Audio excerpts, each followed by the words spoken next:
I'm good at holding it all in into myself. I've been practicing my whole life. Ever since I can remember, nothing has ever been easy, let alone gone my way. I remember seeing the people I love most go through the worst times. I mean, stuff to the point that a dark gloom came with their presence. Seeing people like my father when he lost those closest to him on the job, or my mom come home from the worst of times at work, being able to manage to keep it all in and not show the internal conflict within them. I just remember sitting there on days thinking to myself, this is the way I have to tackle the obstacles. So ever since a young age, it was molded in my mind, said that in order to grow as a person, you must learn how to keep your emotions on the inside and throw a mask on so you become a stronger person mentally and more independent. This was a concept I practiced faithfully until January 3rd, 2016. It was New Year's Eve, the day you spend with loved ones under one roof to celebrate the upcoming of the new year. This still wasn't the case for me.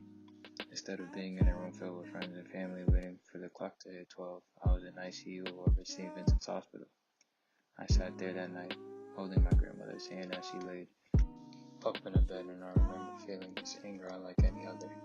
This came due to the fact that I was sitting there covered in head to toe in rubber gloves and plastic suits, staring at my grandmother as if she was an extraterrestrial. I could tell this made her feel unnatural, and like a freak of nature, the fact her grandson, son, and daughter-in-law hovered over her like a scene from E.T. I remember going to bed that night struggling to keep the mask on I worked so hard to develop over the years.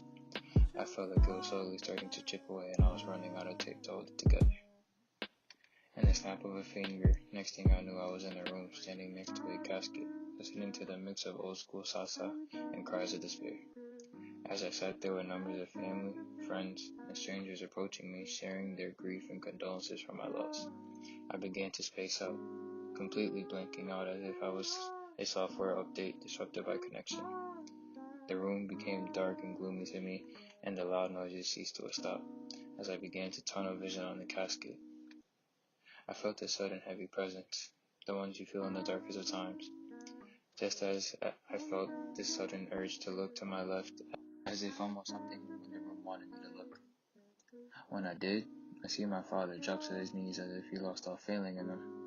I walked over, still in that tunnel vision trance, to look and see my father bawling his eyes out, the strongest man I know in the world, crying and letting out more tears than a dam that busted open. It is at this moment I look around and see the mask my parents have formed and built over the years shattered to a million pieces. It was at this moment I decided to take mine off as well.